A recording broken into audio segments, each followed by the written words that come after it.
sur la prétendue non-assistance à personne en danger, je crois que j'ai largement exposé la fois passée. Donc, inutile de revenir là-dessus. Je vais quand même parler un peu de cette question de requalification des faits poursuivis en crime contre l'humanité. Dans leur plaidoirie et réquisitions respectives, les conseils des parties civiles et les représentants du ministère public sollicitent la requalification des faits poursuivis en crime contre l'humanité. Monsieur le Président, nonobstant l'irrecevabilité manifeste de cette demande pour chose jugée irrévocable, cette demande d'une prétendue requalification des faits constitue une violation flagrante, c'est bien une violation flagrante des droits de la défense. Je vais revenir dans les détails.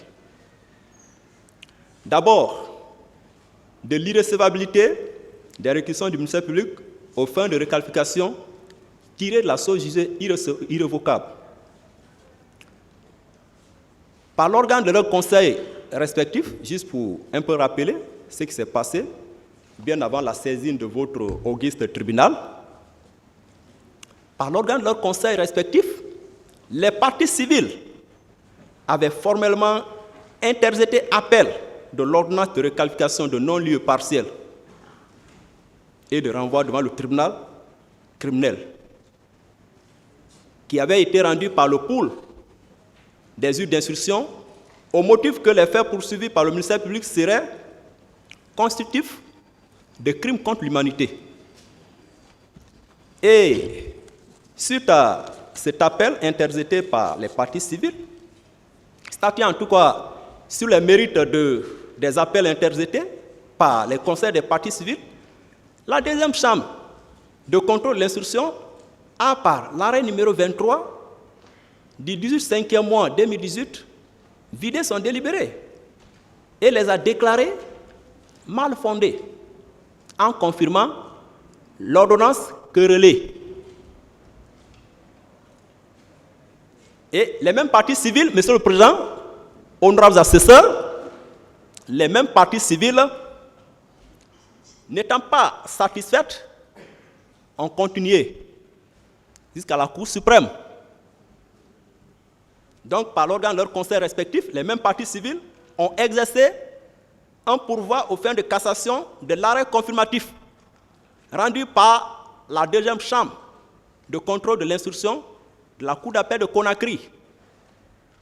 Et la Cour suprême, qui est en tout cas la juridiction de censure des décisions rendues par les cours d'appel et les tribunaux en dernier ressort, la Cour d'appel a censuré, la Cour suprême du Mons a censuré, par son arrêt numéro 06 du 25/6 2019, la Chambre pénale s'est prononcée.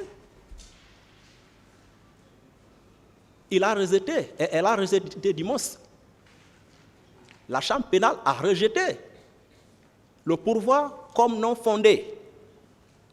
Donc, cette demande de requalification des faits poursuivis en crime contre l'humanité, formulée par le ministère public dans ses réquisitions et appuyée par les conseils des parties civiles dans leur plaidoirie, a été définitivement tranchée par l'arrêt de réserve de la Cour suprême, lequel a d'ores et déjà acquis la force de chose jugée irrévocable. Donc, en vertu donc de l'arrêt de rejet de la Cour suprême qui a été rendu dans la même cause, entre les mêmes parties et portant sur le même objet qui est la requalification, il est cher de déclarer le ministère public irrecevable en ses réquisitions pour chose jugée irrévocable, en application de l'article 2 du Code de procédure pénale. Subsidiairement, Monsieur le Président, honorables assesseurs,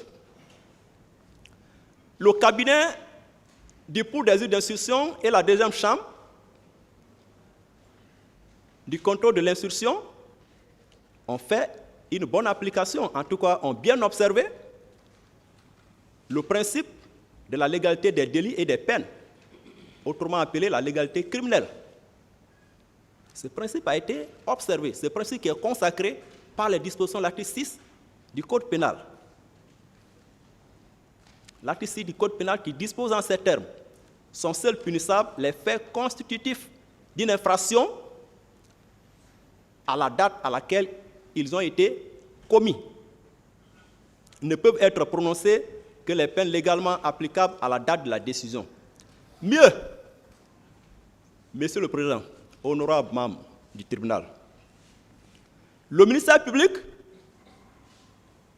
n'a exercé aucun recours. Le ministère public n'a exercé aucun recours contre ces différentes décisions. Il n'a exercé aucun recours contre l'ordonnance querellée, aucun recours contre l'arrêt confirmatif rendu par la deuxième chambre de contrôle de l'instruction, la Cour d'appel de Conakry, aucun recours. Ce qui veut dire que le ministère public était favorable à cette décision qui a été rendue parce que c'était du droit. Comment voulez-vous, monsieur le procureur, que les accusés soient jugés sur des faits qui n'ont pas fait l'objet de poursuites? Comment voulez-vous? Comment voulez-vous? Autrement dit, comment le tribunal de ce siège peut requalifier les faits poursuivis en crime contre l'humanité alors que les accusés ici présents n'ont jamais été interrogés sur ces nouvelles infractions dont l'adoption est manifestement postérieure aux événements du 28 septembre 2009? Non, c'est pratiquement impossible. C'est juridiquement inadmissible. En tout cas, le colonel Blaise Goum n'a pas été poursuivi pour des faits de crimes contre l'humanité. Il n'a jamais été interrogé pour crimes contre l'humanité. Il a été plutôt poursuivi pour meurtre, assassinat, complicité de viol, coups, blessures et violences volontaires, vol à main armée.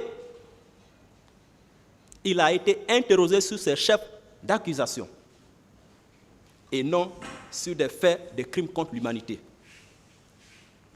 Il est donc juridiquement inadmissible et illégal que le parquet requiert la requalification des faits poursuivis en crime contre l'humanité à cette phase des plaidoiries et réquisitions.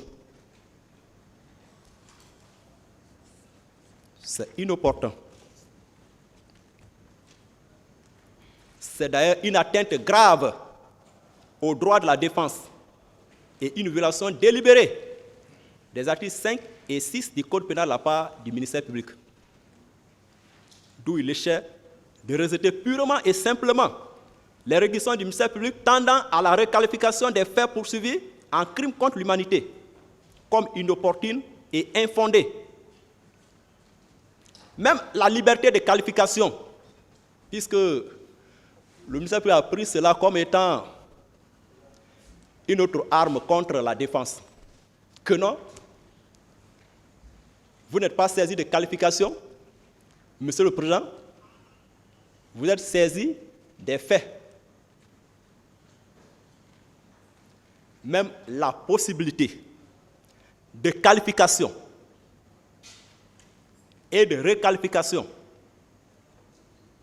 ou le pouvoir de qualification et de requalification. Colonel Blaise Goum, vu l'article 25 du statut suscité, le colonel Blaise Goumou, en service au secrétariat d'État à la présidence de la République, en charge des services spéciaux, de la lutte contre la drogue et le grand banditisme, à l'époque des faits, à la tête d'une équipe, s'est rendu au stade le 28 septembre 2009, où il a rejoint Moussa Keboro Kamara, son chef de service. Il a pris part au même titre que ses collègues des services spéciaux aux exactions commises ce jour au stade. Celles-ci ont consisté en des meurtres commis sur des personnes à la Bellevue, à l'esplanade et à l'intérieur du stade, des faits de viol, d'enlèvement, de séquestration et de torture. Des pièces de la procédure, notamment une photo de Mme Fatoumata Bari, à moitié nue, tenue entre deux de leurs agents, témoignent éloquemment de sa participation aux faits reprimés aux côtés d'autres éléments de son unité. Dans la même logique, au cours de son audition, M. Abdoulhamid Diallo a décrit les conditions dans lesquelles 56 personnes et lui ont été enlevés au stade, conduits dans les locaux des services spéciaux où ils ont été séquestrés et torturés. Aussi, il est constant que le colonel Blaise Goumou a été instructeur au camp de Kaléa en 2008 et a continué à fréquenter ces lieux malgré sa mutation au secrétariat d'État à la présidence de la République, chargé des services spéciaux de la lutte contre la drogue et le grand banditisme. Sa présence régulière au dit camp établit sa participation à l'encadrement, la sélection, la conduite des recrues qui ont participé au massacre du stade, comme l'a soutenu Mamadi Soumaoro dans sa déposition de témoin à l'audience publique. À la lumière de tous ces éléments, il y a lieu de déclarer Blaise Goumou coupable de crimes contre l'humanité pour meurtre, viol, enlèvement, séquestration et torture.